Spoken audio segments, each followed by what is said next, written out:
Mustard Knuckle. Hello everybody, Mustard Knuckle back again, heading out in the PVLVV FM 42 Swedish anti-aircraft gun. We're going to go over a little bit of history on this. There's not much.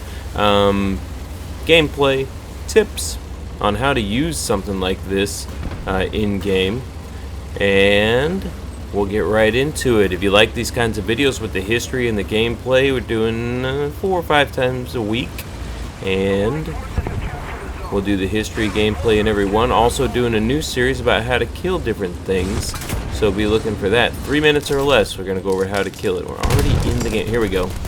This is how you use it. You just shoot a lot, and you just keep shooting a lot. And then when you shoot a lot, the other tanks blow up. That's pretty much how this thing works. So have fun with that. Don't get far from Don't get far from a cap point, because this thing carries no ammo. It's got 3 clips, or whatever you want to call them. Total of 180 rounds, I think. It goes fast. It'll shoot that very, very quickly. So similar to like the Italian, the R3 T20. It's best to stay close to, see, so I just cleared out that rack, so 36 shots in here, you get 3 of them, so you get like 112 or something. I don't know. Quick math, I don't want to do it. It's embarrassing. I think 108. I think that's what you end up with. Anyway, so there's no armor on this, you have no cover, you have no help whatsoever, so you got to be around other guys, you got to have cover. You don't want to stay too far from a captured point. And the reason why I just fired those shots into the wall there is because I wanted to clear out the last 4 or 5 rounds so I could get another reload while I was sitting on the point there. So think about that kind of stuff when you're in something like this. Plan, or at least try to plan, to have your maximum ammo on at any given time. And you can do stuff like that. Now you can see how effective this gun is with these kinds of rounds. These are all armor-piercing rounds. There's another round or belt. Let's see if I can figure out get to this guy. There we go.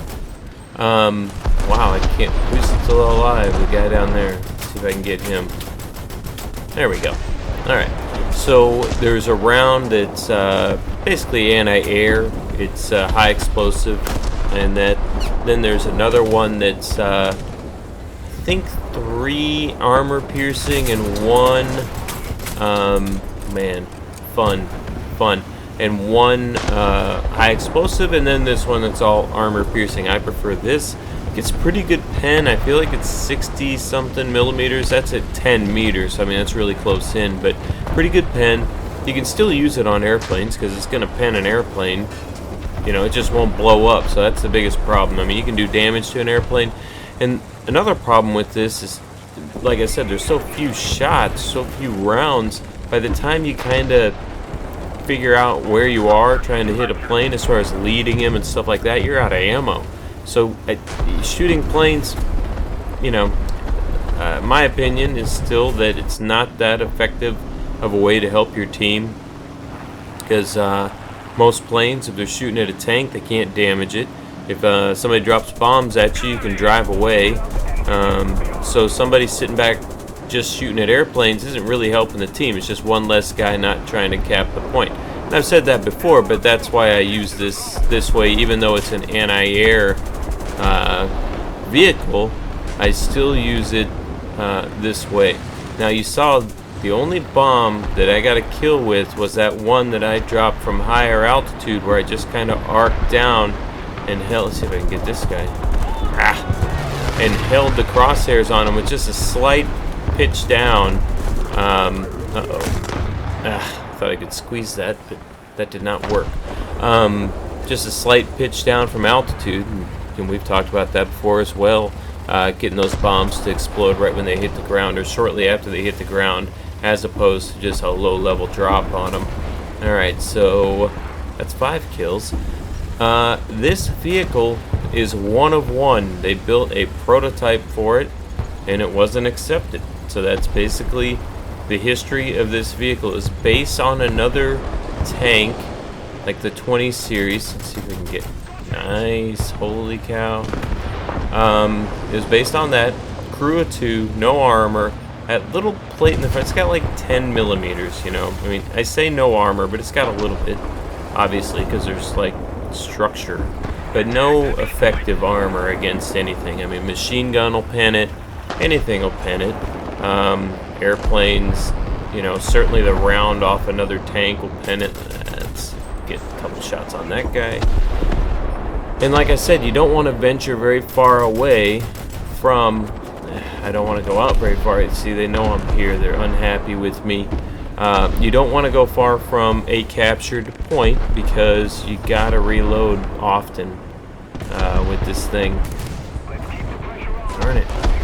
Missed him. Speed is not an asset on this. A lot of times when you have a vehicle that doesn't have much armor, it's fast and it can do all kinds of things. This doesn't have that either, so it's slow, not much armor, not much ammo. There we go.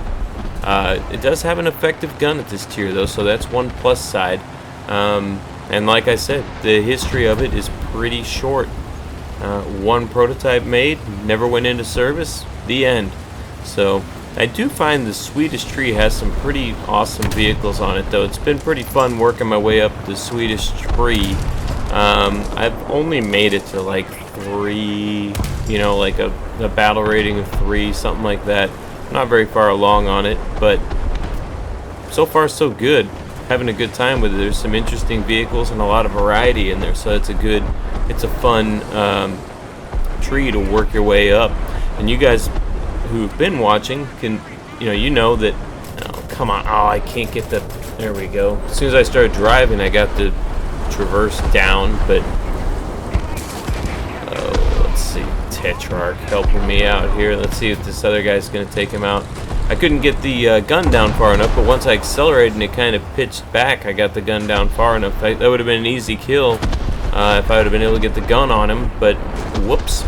But yeah, so I'm still working up the trees, a lot of trees. The French tree, the Italian tree, the Swedish tree, Japanese tree. Haven't made it very far on a lot of those, so you guys are kind of along for the ride on that.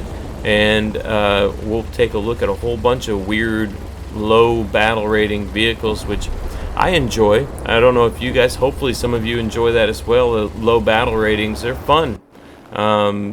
It's fun. There's a lot of action. There's usually people maybe that are a little bit newer to the game that are just super aggressive and just go full throttle right into the middle. There's crazy stuff to happen in these games, and I find them to be a lot of fun. I also like the higher tier stuff, but let's see, the highest tier I got right now, or the highest battle rating I got, it's on the American side. It's like I think I'm at 8. So that's where we are on those tiers. That's the end of this one. 6 kills, 2 assists, no airplanes, 27 hits. It's a fun vehicle. Give it a shot. The PVLVV FM42. Hope you guys enjoyed the video. If you did, subscribe for sure. And good luck. Have fun. We'll see you in the next one.